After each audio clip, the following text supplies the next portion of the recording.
Nigerians are expected to seek out the best. Two words to describe the activity. The Yoruba Unity Forum is conducted. Be the first to know.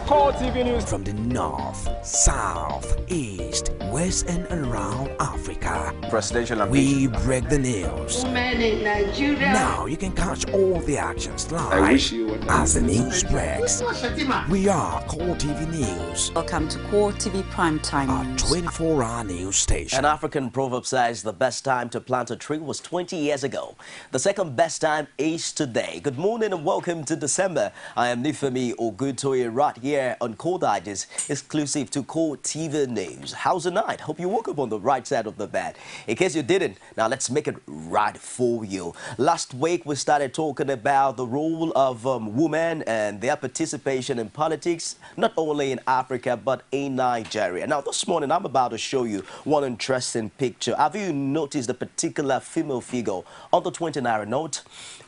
Did you think before now that was just a diagram? That's not just some sort of artwork. She goes by the name Ladi Kwali, born in the village of Kwali in the Kwali region of northern Nigeria, where pottery was a common occupation among women. And then she learned to make pottery as a child using the traditional method of coiling. And on like that, her pots were noted for their beauty of form and decoration, and several were acquired by the Emir of Abuja, in whose home they were seen by Michael Codwell in the year 1950. In 1954, she joined Cadi's Pottery Training Center in Abuja. It's only a woman potter, and that was where she learned to throw pots on the wheel. She made dishes, she made bowls, she made beakers with what they call scravito decoration, but also continued to produce pots using her traditional hand building as well as decorating techniques. Now, beyond politics, she showed the traditional hard-working quality of the African woman. Now, through Kwali's contact with Kadi, she and her work became known in Europe, Britain, and America. In the late 1950s and early 1960s, her work was shown to great acclaim in London at the Berkeley Galleries. She became Nigeria's best-known potter. She was awarded as well as awarded a doctorate and was made MBA in the year 1963. The Abuja pottery was renamed the Ladi Kwali pottery, and a major street in the Federal Capital Territory is called Ladi Kwali Road. A picture now appears at the back of the Nigerian 20 naira bill. So it doesn't matter whether you're a man or woman, command, you can make the female folk fly, even though Nigeria is yet to have its first president. I'm not sure it's had its first governor yet, but there are many talks as regards what the role of the woman would be as we count down to the 2015 general elections. Let me quickly run you through some top stories that made headline over the weekend. Of course, the sad news was the one that happened in Kano on Friday. Quite a number of variety and differences in the numbers we see on the papers, while some are saying it's 150, some are saying it's just 30, others are saying over 200 people actually died in that particular blast. The bomb was detonated after the Jumat prayers, and there were no words yet to confirm the number of casualty. Of course, that's characteristic of all that happens, especially when a bomb blast occurs in northeastern Nigeria. There are no claims of responsibility yet. There is a suggestion that it's the handwork of Boko Haram, of course, which other group could have made that happen. In reaction to all of that, the UN is speaking tough. The Pope is condemning Sultan on Boko Haram, the Sultan of Sokoto and leader of Muslims in Nigeria, Mohammed Saad Abubakar, says that all Islamic sects in the country must now unite and fight Boko Haram insurgency. The monarch spoke at the post-2014 Hajj conference at the National Mosque and challenged all stakeholders, particularly the federal government, to work towards ending insurgency in the country. Of course, the national leader of the All Progressives Congress, Bola Ahmed Tinubu, also has said that it's time for Christians and Muslims to stand arm in arm against this insurgent group by the name Boko Haram. And he also insists that in his reaction to Friday's gun and bomb attack on the Kano Central Mosque, that the attack that claimed more than 100 lives couldn't have come from people who know or serve God. So the big question is, how united indeed are Nigerians to fight this issue of terrorism, to and bring it to books. Not only that, but being united along religious divides, along political divide, and ensuring that we indeed have a strong, united Nigeria. Now let's quickly touch on the updates on the distribution of the permanent voter cards over the weekend. Of course, you recall there's a second phase in Lagos and some other states in Nigeria. Lagosians, just like the last exercise, have now started expressing some sort of satisfaction with the new phase of the permanent voter cards distribution in the 9 exempted local governments in Lagos. Our correspondent monitored the PVC exercise. It was actually characterized with some sort of a ambivalent feeling, mixed feelings, while some are of the opinion that it went well, others are still very much disturbed by how INEC has gone about this exercise. For me, that led them, I could not even get my own picture. It's annoying. Even when the man use that to just offense me now, please don't have this thing. You can't vote. It's okay, and it's going well. It didn't take me more than 10 minutes. I was the first person to collect. Everybody who come to collect their own, they collect it. Even those who lost their card, they help them by filling form. They collect it easily. So there's no problem. The only problem I envisage is that if you cannot bring your voter's card, the last voter's card, we ask you to come back in the afternoon. And there is nothing stopping them from giving us immediately. We had the Resident Electoral Commissioner of Cross Rivers on the show last week, and when we opened the phone lines, the mood of Nigerians seemed to have just can be described in one word: dissatisfaction with the irregularities that has now clouded the conduct of the distribution exercise. Now, it climaxed, it got to the head last week when the Lagos State Governor, Babatunde Fashola, described the Independent National Electoral Commission, INEC, as the biggest threat to democracy. Now, this condemnation is coming against the background of Fashola's experience as the renewed distribution of voter cards kicked off in the state on Friday. Would it amuse you that Mr. Governor doesn't have the PVC? To our democracy, they set dates that they haven't met. They said this exercise will take place between the 7th and the 9th. We mobilized, we spent money. I addressed the state at least not less than twice.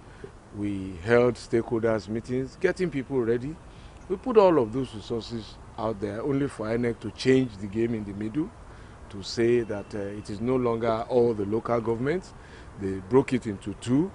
We tried to understand that, okay, they will do 11 and then later come to do 9. Now the 9 are not ready. The 11 have been handled in a very, very unsatisfactory way from the comments that I have received. I have gone. So if I, the governor of the state, who was elected, cannot even vote, it says a lot about what INEC has really done here. And you see, they went to post the notice there overnight and saying that we should all just go and register. So they just cancelled my polling unit in effect. I have my temporary voter's card, and I expect all those who have their temporary voter's card to keep them, because INEC registered us, and it cannot deregister us because we are still alive. We are not dead. And INEC must find a way to ensure that if it cannot produce our permanent voter's card, it must allow us to use the temporary voter's card to vote. Exactly would that fly? Would the fingerprint-based registration, would temporary voter cards be allowed in the 2015 general elections?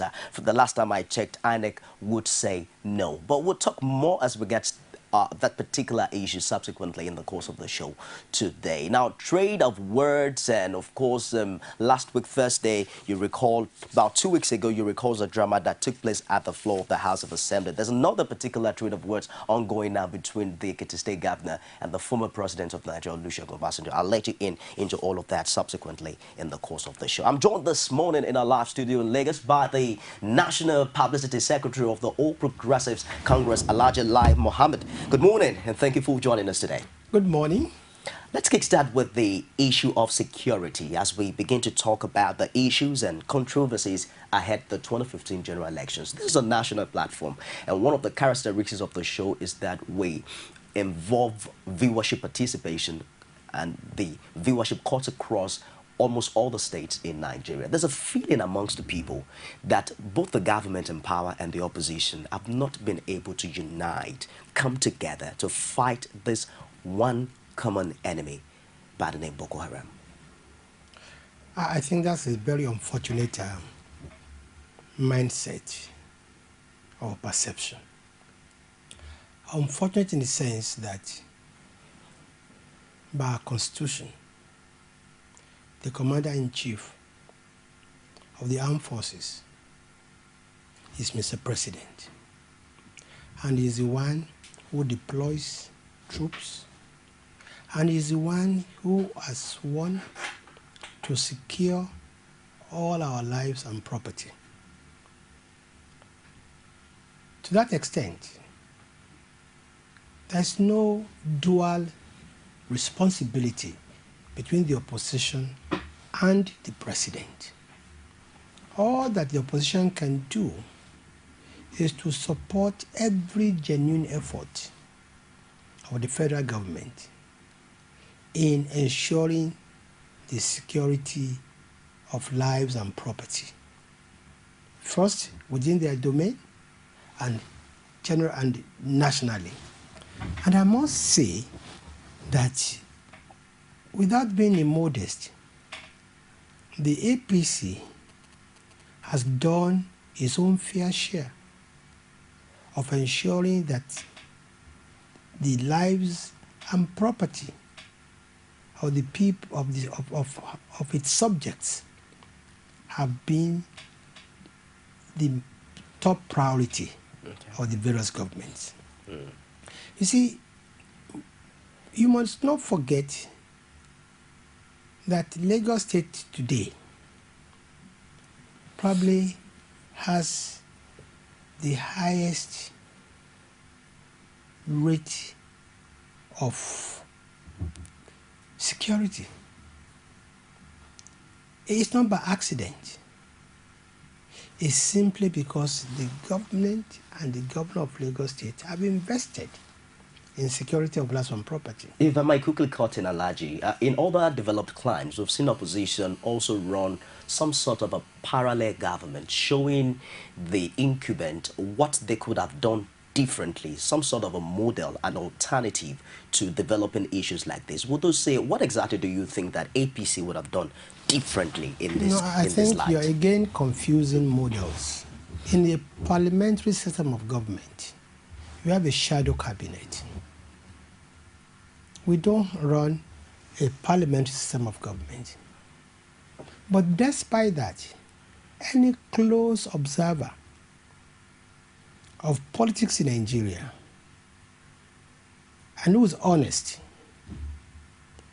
would realize that at every point where the APC made criticism, it also offered suggestions or solutions, especially in respect of the Boko Haram terrorism. Okay. You see, it was APC that first came out and asked the president not to regard Boko Haram as an enemy of his administration, but as the enemy of all Nigerians. And that Boko Haram should not be looked or perceived as religious or ethnic, but for what it is. They are a terrorist organization. The activities must be condemned by all, and the government in dealing with it should not look at it from the prism of ethnicity or religion. And that's why I'm so impressed by the article by Simeon Kolawole, in the aftermath of this bomb blast, when he said, no, you are not Muslims, you are simply terrorists. Because no religion in the world promotes killings. Now, we must look at Boko Haram for what it is.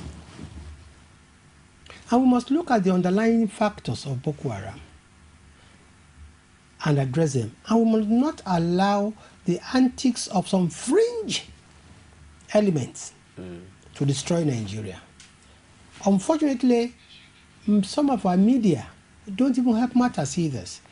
On my way here, I read a newspaper. I was reading the newspaper, and the cover story of a major national newspaper was that Boko Haram has bombed a Christian town. For crying out aloud, is there any town in Nigeria that can be said it's a Christian town or a Muslim town? I mean, this kind of commentaries are worrisome. Now, we must understand that Boko Haram is neither the friends of Muslims nor the friends of Christians. They are neither the friends of, Northerners or Southerners. And until the president and our government, until they get this right perspective, we will not be able to deal with the issues. And that's why I'm happy that people across board came up on Saturday, including the Pope, to condemn this Kanu bombing.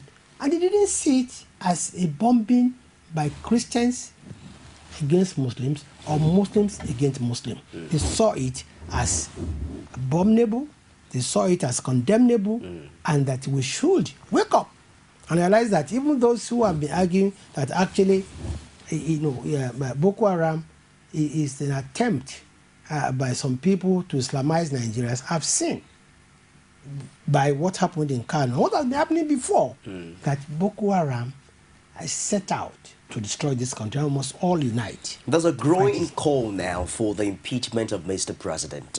Newspaper reports put about 68 senator signatories, 109 members of the House of Reps. One of the core reasons for doing this is the way the presidency has handled the fight against terrorism thus far. What exactly, in your party's opinion, do you think the presidency is not doing right at this time, irrespective of all of its numerous attempts to fight this battle? No, I don't think it's correct to say that the reason why the president wants to be, why the National Assembly wants to impeach the president is largely because of the way and manner he has been handling the insurgency. I think we should leave the National Assembly to decide why they want to impeach the president. After all, for you to impeach the president, you must come up with, charges, indictments. So when that comes out, we will know why.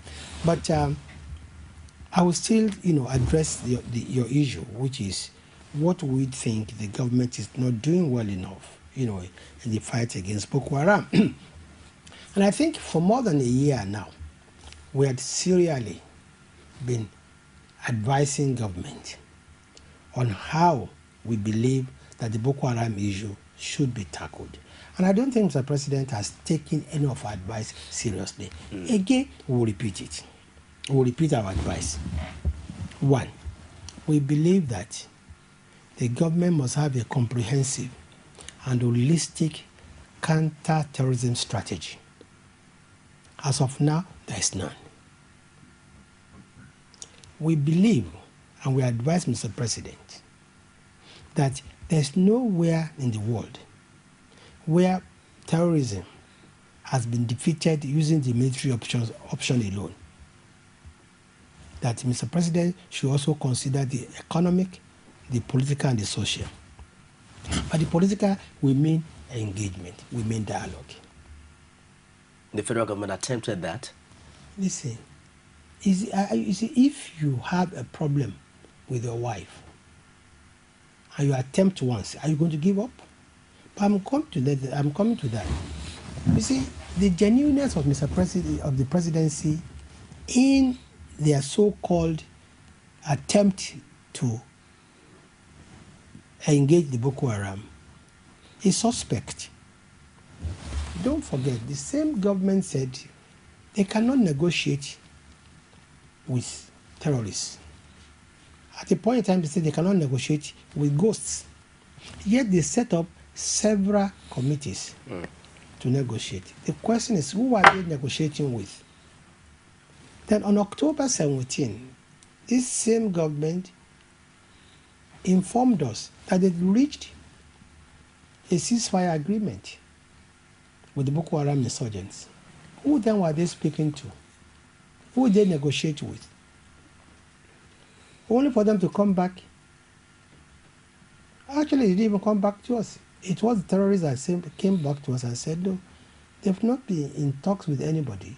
And of course, it was clear from the day they announced the ceasefire, the Boko Haram increased the attacks, increased their kidnapping and their bombing. So it was clear that somebody was fooling somebody. Now, so it is this lack of sincerity on the part of the federal government, I think it's hampering the war against terrorism. You made mention in your opening remarks how it is important for Nigerians to look across religious divide in the fight against terrorism. But then there's also this talk as regards same religion ticket and how insurgency, terrorism in faraway north has impacted on people's perception in those regards. Earlier this morning, I was reading about how the Lagos State governor has been struck out of being a vice president because of the Muslim ticket. You must also have heard about the former president's opinion as regards not choosing a Muslim ticket at this time. What's your party's opinion as regards all of that? You see, frankly speaking, we have been chasing shadows. The problem with Nigeria is not about religion. I don't know your religion, for instance. When I got to this studio this morning, I was invited for an interview. I didn't ask whether this studio was owned by a Muslim or a Christian. You've not asked about my faith, and we've been interacting. Look, it's unfortunate that it is only under this presidency that religion became such a serious issue, and religion became a divisive tool. The problems facing Nigeria today has little to do with religion. Our sufferings, our hardship, the unemployment, bad roads, lack of power impact negatively on Christians equally as on Muslims. And like I said, when you look at Boko Haram, probably religion might be 10% of the cause. Three underlying causes of Boko Haram are probably located in unemployment, poverty, corruption, bad governance, and the like. What about the political dimension that we talk about often these days? You don't think there's anything political about the Boko Haram insurgents? You see, it's quite a shame and quite a pity that we don't have a government that has the political will or is determined to fight Boko Haram. You know, there were allegations that just a day before a major PDP rally, there's always been a bomb blast. It happened a day before Mr. President went to Kano there about the Yaya bomb blast. You recall when he also came up to officially declare his intention to rerun in 2015. There was also a bomb blast before that particular day. And don't open a Pandora box, because we can also tell you too that anytime the popularity of Mr. President is at its lowest ebb, there's always a bomb blast. Such as when the first bomb blast in Kano, if you remember, January 2012, was at the height of Nigerians' dissatisfaction with the government's decision to remove oil subsidy. I can also tell you that the second very deadly bomb blast in the same Kano was at the height of Nigerians' dissatisfaction with the pardon that the president gave to some people. By that, are you suggesting there's a political dimension to all No, of this? you see, you said it. And that's why I'm saying that don't open the Pandora box. Now, you will know that we were supposed also to start our primaries today in Kano. all over Nigeria. That's right. There was a bomb blast in Kano, deadly. And out of respect for the victims and their grieving relatives, we decided to postpone our primaries for one day.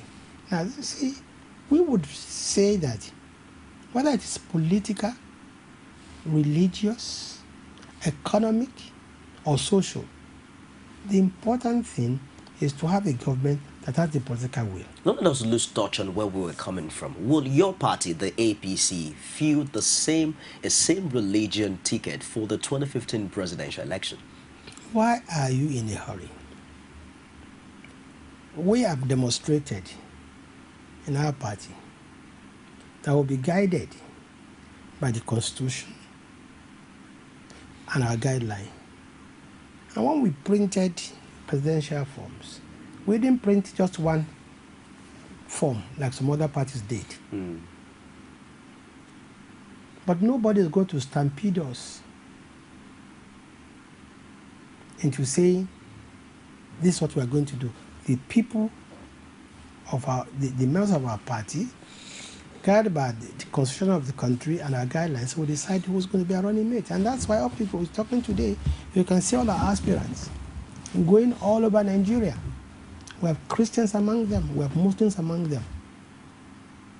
So how can you now, ab initio, or a priori, decide that it's going to be a Christian candidate or a Muslim candidate without even getting to your primaries?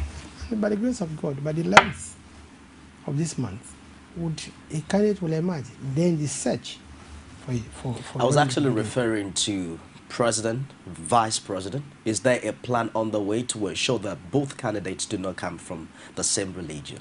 If you got me quite all right. I got you very right, and I say you are not going to, I will not stand here and tell you who is going to be my president candidate, because he has to emerge through a consensus. Is there any provision in your party constitution that demands that both candidates do not come from the same religious background? No. No party constitution has that. No party constitution. What has got that? Why would the party constitution talk about which religion, with a party will come from, a candidate will come from running mate? Not even Nigerian constitution contains that. But I understand that recently we've seen some sorts of meetings between the former president Olusegun Obasanjo and certain APC stakeholders. Would you take his advice as regards the same religion ticket? Would you take it seriously? We will take all reasonable advice. Let's move away quickly from there and touch on the forthcoming primary election. Quite interesting to have about 5 presidential aspirants within a party, and many have referred to quite important personalities. And do you see APC remaining the same after this primary election? Because let me gist you about what we hear, the street discussion of politics. The fact that these are people who really want to lead Nigeria, and as characteristic of the average Nigerian politician, if you don't get it here, then you look for other places to get it. Well, it's interestingly, when we started our merger, there are many Nigerians who swore that the merger would never succeed. There were some who said, after the merger succeeded, that we would never agree on the national ESCO of the party. There were others who agreed, who said, no, that party is going to disintegrate after the national convention. There's a gentleman who said he was going to change his father's name if APC survives up to 2015. By the grace of God, we are going to survive far beyond 2015. Oh yes, we have very strong personalities. Former heads of state, former vice presidents, serving governors, former ministers, publishers, who all are jostling for the ticket of the party. That shows the strength of the party, and that shows the vitality of the party. Like I said, that's the only party in Nigeria today that we know of where there's any form of competition for the ticket, for the presidential ticket. This is the only party that is going to hold primaries. This is the only party that is going to showcase internal democracy. Let me quickly open the phone lines. The numbers are on your screen. I understand that Tuchiku is online, calling from Anambra. Please make your contribution concise and quite objective as possible. Go ahead, Tuchiku. Good morning, Nishami. Good morning, Ladi Mohammed. Good morning. I want to make a comment as regards the security situation of the country. I've come to understand that not just the APC as an opposition party, but some opposition forces has refused to accept the fact that the security is everybody's primary business. So when I hear people talk about federal government, just like your guest over there painted at the initial, that is the responsibility of the commander-in-chief, this, that, I think we are living in denial. It is the primary responsibility of India to take the issue of security very serious. It is our duty. So Nigerians want to see an opposition party who will come to discuss programs, templates on how they can secure Nigeria better than the ruling party. This is what Nigeria is looking for. And I want to advise the opposition to take this opportunity. When they come to national television, they should tell us templates, programs, what they intend to do to secure us and not living in denial that is not their responsibility, passing blocks. So I don't understand. Are they trying to say that when they get into power and things are getting worse, that other opposition should leave them to their fate and pass the buck? I mean, things are not done like that. They should come up with programs and support the government. If the government is refusing their advices, then they cannot come up and say, these are the things I believe you made your point there. And the government has refused to accept it. Then we Nigerians will not know. So I don't accept a situation whereby... Thank you very much, Tuchiku, for your contribution. Calling from Anambra. Please ensure to keep your contribution concise and turn down the volume of your TV when you're calling in. I believe you want to quickly react to that. Mr. Tuchiku, is either you joined this program, midway, or you didn't quite hear my reply. I said, first and foremost, that the president is the commander-in-chief of the armed forces, and as such, that responsibility, overall responsibility for security, is with Mr. President. I went further to say that each state governor also has some measure of responsibility, and I went to give an example of Lagos State and how Lagos State how the government of Lagos State has made the state very safe. I was going on to let you know what contribution even the northeastern state governors have made to security, because I know that only a few months ago the government of Borno State contributed about 10 billion naira to the war effort. Now, I also mentioned on this on this platform the various advice we are giving government on how they could tackle Boko Haram, which of course you cut me short from saying. And I said, number one, they must engage in dialogue. Number two, they must have a holistic approach to counter-terrorism. Thirdly, that nowhere in the world has terrorism been overcome using just the military option. Now, of course, I said we will continue to offer advice, but the government seems not to be taking advice. So I don't see the point Mr. Tuchiku is making, because I did cover everything Mr. Tuchiku said. But you see, if anybody is living in denial, it's the federal government, not the opposition. Let me quickly take you back to the other question I asked you, and I'm going to ask you again, Alaji. Do you see all of these 5 presidential aspirants staying with the APC after your primary election? Oh yes, we're very confident. You see, because I know that each of these presidential aspirants have said individually and collectively that they will abide by the outcome of the primaries, and that they will support whoever wins, even if they do not win. Now, my party has gone a bit further to ensure that the process will be transparent, will be free and fair, by asking each of the aspirants to nominate representatives into the committees in the National Convention Committee that will decide the rules and regulation through which the candidate will emerge. And we've held this meeting several times. I am fortunate to be a member of that committee, and I've seen the interaction and participation of representatives of the aspirants. Even as to the choice and the venue of the National Convention, we tried very much to ensure that everybody is clear. So this will make the process of handling the fallout of the primaries much more easier. You agree with that primary election has not always been a characteristic or one of the characteristics of the defunct ACN, and many are beginning to wonder how much of maturation, so to speak, quote and unquote, has happened prior to before you guys merged together and now. But just before you answer that, let's take this call from Shola. Good morning, Shola. Welcome to Call Digest. Hello? Go ahead with your contribution, please. Hello, good morning, sir. Good morning. Yeah.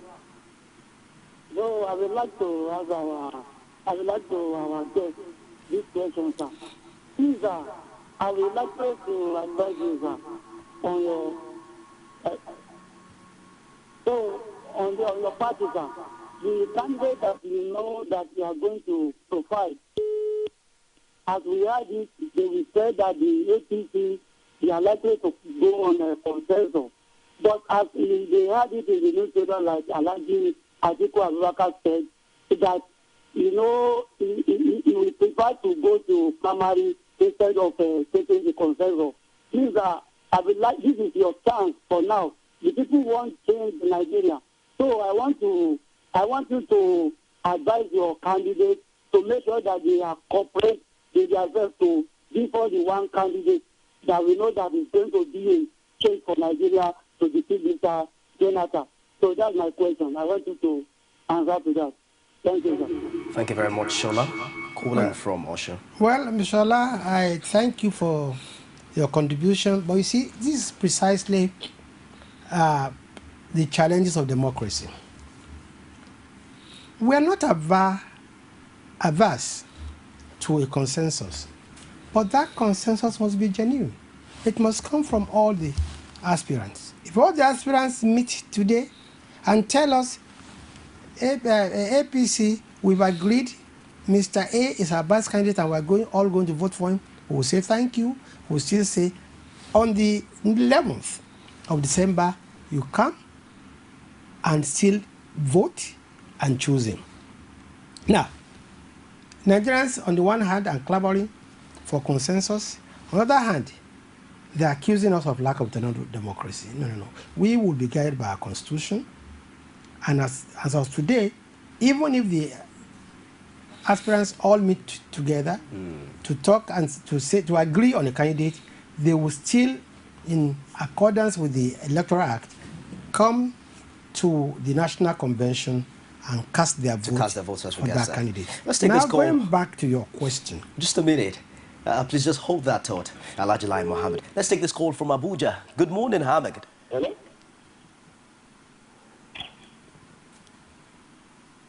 You're on. Please just go ahead with your contribution. Yeah, my name is Ahmed from Abuja. All right. Yes. What LAI Mohammed is saying is true. Sincerely speaking, a change of government is the only solution to the problem of this country. Yes. Because if you look at what is happening in this country for the past 4 to 5 years, it is very sad. It's very sad. This government cannot do anything about it. They have tried to solve this problem, they can't. So there is need for a change. Thank you. I'm happy you asked this question. In other words, what you're asking us, what will APC do different? Because according to Ahmed, this government I'm quoting him, this government cannot do anything. I'm quoting Ahmed.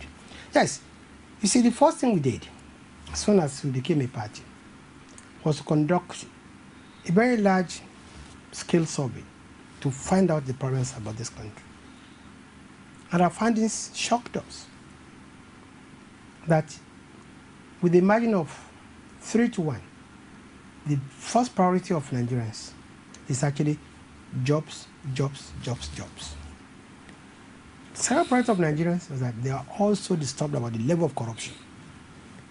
Thirdly, there's the issue of insecurity.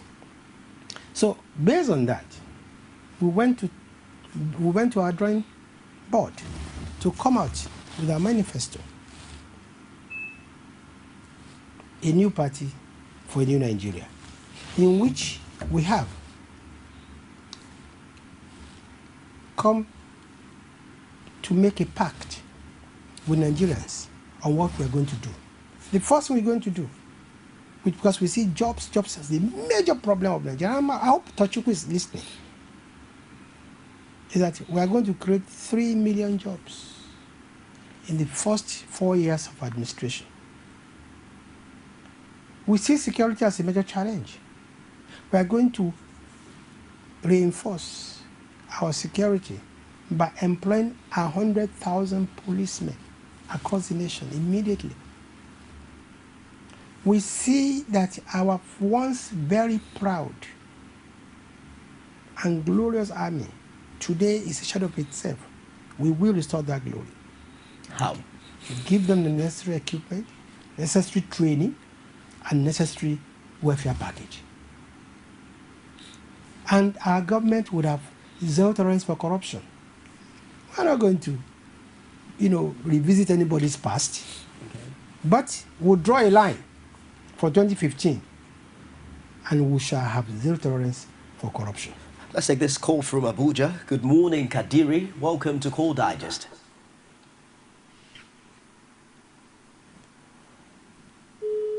Very much. I want to thank God for our father that is sitting down there. If I have power, I'll call him Dr. LAI Mohammed because of what he's doing so far. I want him to help, especially responding to Mr. Tochukwu that just called in now, to help us to define opposition. APC, to my understanding, is not formed to contest election. It's formed to oppose what is going on. As a result of that, you must see a lot of confrontation.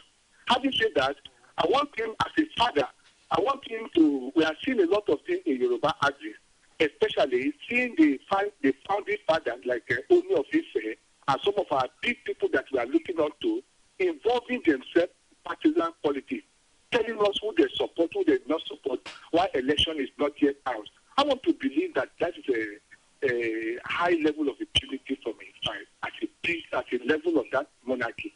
So we are looking up to them because what they take today might backfire on them in future.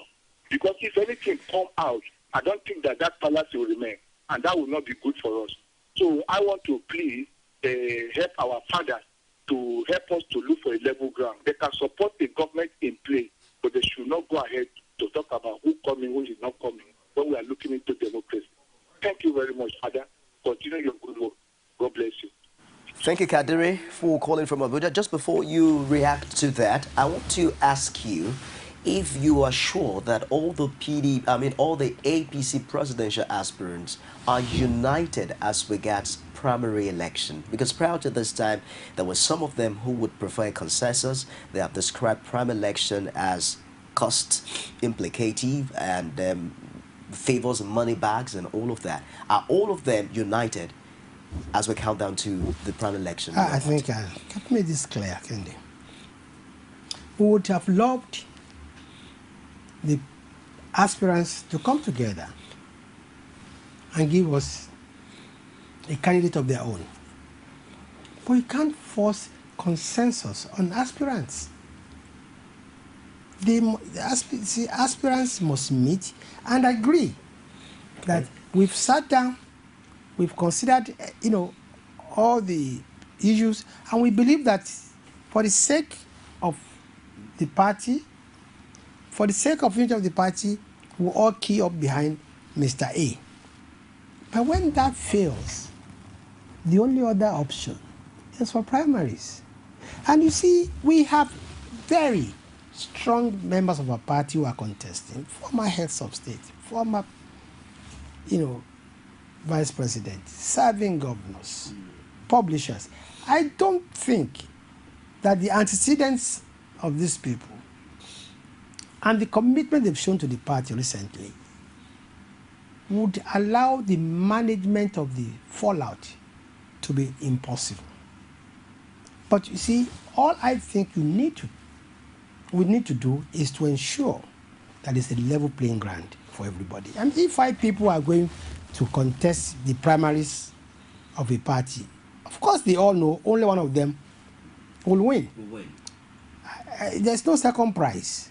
But they should also appreciate the fact that as long as everybody is given a fair opportunity to contest, and the rules and the laws are not weighted against anybody or in favor of anybody, then what would now be their reason for not accepting the outcome? Right. Let's quickly touch on the role of the Independent National Electoral Commission on the forthcoming 2015 general elections. You heard the Lagos State Governor in the earlier clips saying that he's yet to have his own permanent voter card.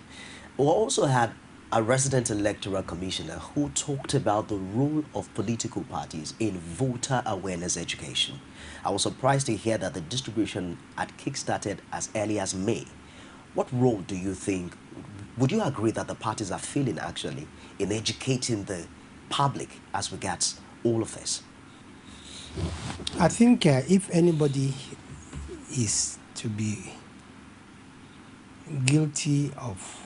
Just before you go ahead, let's quickly touch on the opinion of some people in Edo State. We have Ogbeifon calling from Benin. Good morning, Ogbeifon. Hello. Good morning. Go ahead with the contribution, please. Yeah, I want to thank you so much. I will tell you, you won't even believe that I have places I'm supposed to go to now. But because of the guests you have there, I decided to say I will wait and watch this program, how it goes. I really want to thank your guests there. May God continue to bless him, and may God also continue to lead their party. I'm not a politician. I don't think I will be a politician for now. But with this kind of opposition we have, I believe it's a welcome development.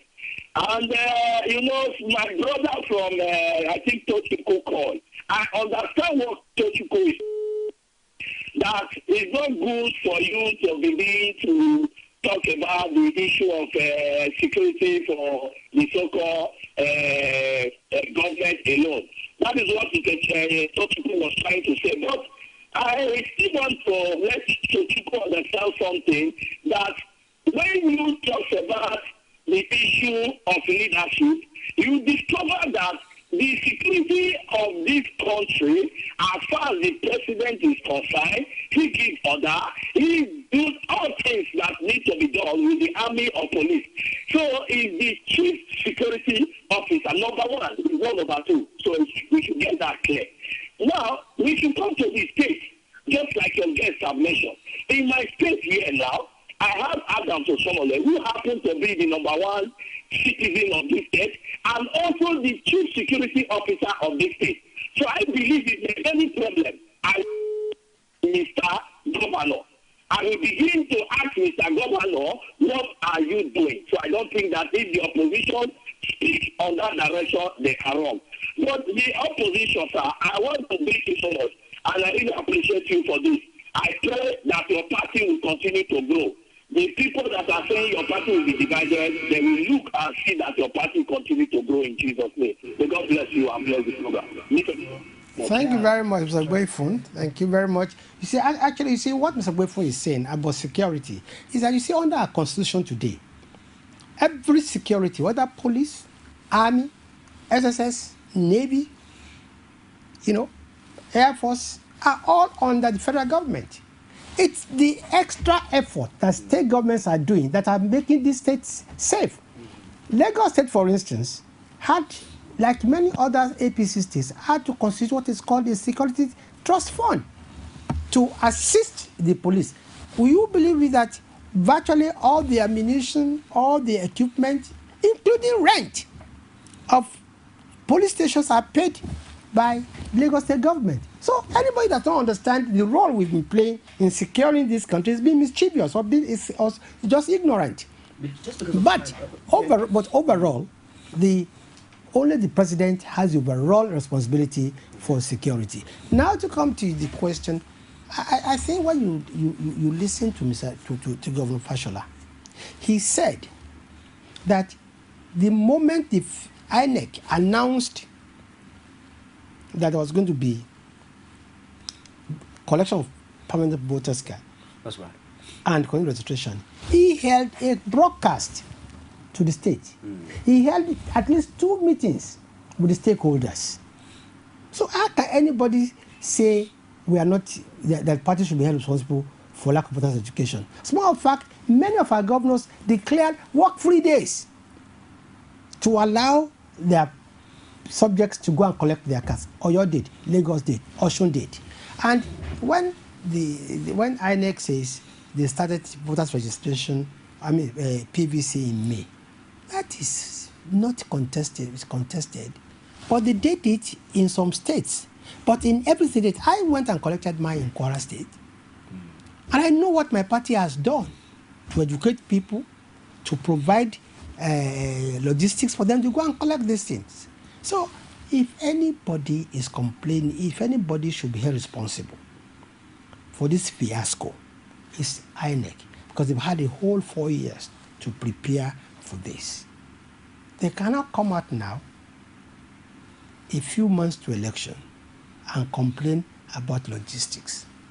What is important, and I agree with Governor Fashola, that every Nigerian who is eligible to register must register. Let me take my last call. Every Nigerian that has registered must be able to vote. All right. Let's take our last call on the segment from Asaba. Good morning, Henry. Good morning. Welcome to Call Digest. Okay, please, I want to make a contribution. First of all, I want us to stop calling Boko Haram insurgents. I think calling them insurgents is being unfair to insurgents. Because if I'm an insurgent, for instance, I won't be happy to see the activities of Boko Haram being prescribed to me. These people are just terrorists. They are not insurgents. So having said that, I want LAI MOHAMMED, good morning, sir, to tell us what their party, as regards to security, what their party will do different that the PDP is not doing. I repeat, what their party will do different that the PDP is not doing. He talked about providing jobs. We know that the government is providing jobs. Whether it is enough or not enough is another issue. He talked about military negotiation. We know that they are doing it. Whether it is effective or not is another question. He talked about military action. They are still doing it. So what else, apart from all these things, that the APC will do differently to arrest this situation? Thank you. Thank you, Henry, for calling from Asaba. I'm just going to give you about 30 seconds to answer that, because I have to wrap up this. Very simple. You see, the first thing we'll do, as per our manifesto, is one, we will work with our neighbors to use military force to destroy those factions of Boko Haram who refuse to lay down their arms. Sounds like the civilian JTF to me. Listen, you are asking me what we are going to do. And this is because whatever the federal government has been doing in the last 3 years has not failed, has failed. So don't tell me it's going to be like ABC. This is what we are going to do. Okay, please you go ask ahead. for it. Now, we will use both military and non-military means to secure the release of our girls. We will introduce a time-limited and conditional negotiation for those of them who want to lay down their arms. We will. The federal government already extended that olive branch. It's that not working. if you come out to say, listen, you're for a God's sake, member. if it's working, we'll not be where we are today. Yeah, but what he's asking is that how do you intend to make it work? Because already the federal government has that plan. All you need to do now is come out to lay down your arms. And I told you, for God's sake, you know, I don't like, you know, people not, you know, really looking at things from the right, you know, perspective. Sure. I said the first thing this government lacks is political will.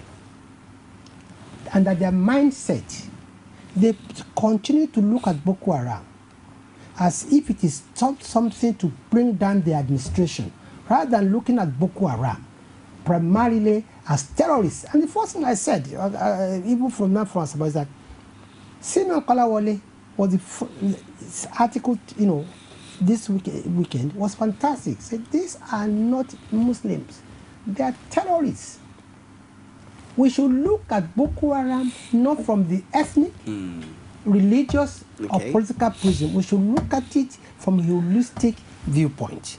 Yeah. Now, for us in APC, we've told you the first thing we are going to do, we are going to enable our military. If I can quickly just chip in something, because one of the position of the presidency as regards tagging Boko Haram as anti-Jonathan administration is one of the statements that came from the APC chieftain, allegedly came from the APC chieftain, that if Jonathan wins, that Nigeria will become ungovernable.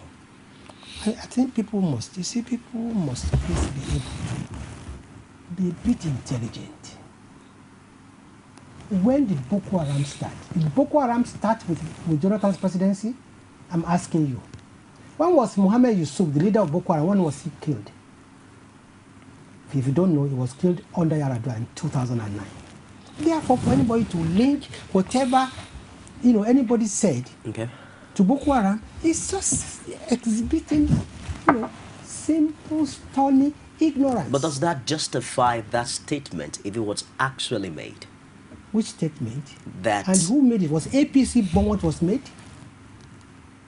These people don't even get their facts right. APC became a party in 2013, July 31st. These statements were made in 2010. APC is a party of people, and APC, for instance, should take responsibility for whatsoever its members say. Kande, I'm surprised you're saying this. You are saying that if a man was not born in 2010 and he was born in 2013, he should take responsibility for what was said in 2010 before he was born as a party. Please make a decision between the party APC and the people in APC. If is that distinction actually possible? Listen, if Atiku, between the party and the people in 20, in the look, party? what are you talking about? If Atiku in 2010 or Buhari in 2010 said something, how do you ascribe that to what APC stands for in 2013? It's simply mischievous. Now, but if you want to come to that, I can tell you, people like Asai Dokubo, they've said more terrible things. Asai Dokubo said, even if elections are free and fair in 2015, and Jonathan does not win, there will be no Nigeria. Asai Dokubo said, I have 20 children. He said, all of them above the age of 10 can shoot guns. This is war. Now, you see, don't be selective, but I still say, whatever Atiku, Buhari, Tinubu, or Lai Mohammed said in 2010 cannot be seen to be the position of a party that was only born in 2013, for crying out aloud. But these people now are aspirants under your party, and they will be flag bearer for the policies and the manifestos of your party. Fine. What is the context in which Buhari said what he said? Okay. What is the context in which Atiku said what he said? You don't take things out of context. If I say oh, I'm going to slap you. Then people will ask, what did you do? What did you say? Don't forget, every action will beget an equal and opposite reaction. But please, if you want to bring out these matters, try and bring them out in the context in which it was said. Let me just quickly take you up on this before I let you go. Elections are on the way, about less than 2 months now before February 24th. Less than 3 months. You know, and then the fear of the average Nigerian is the violence that characterizes elections in Nigeria. In Oyo, for instance, last week we saw a very unfortunate incident that led to the burning down of the family house of Senator, the former governor of that state, Rashid Ladoja.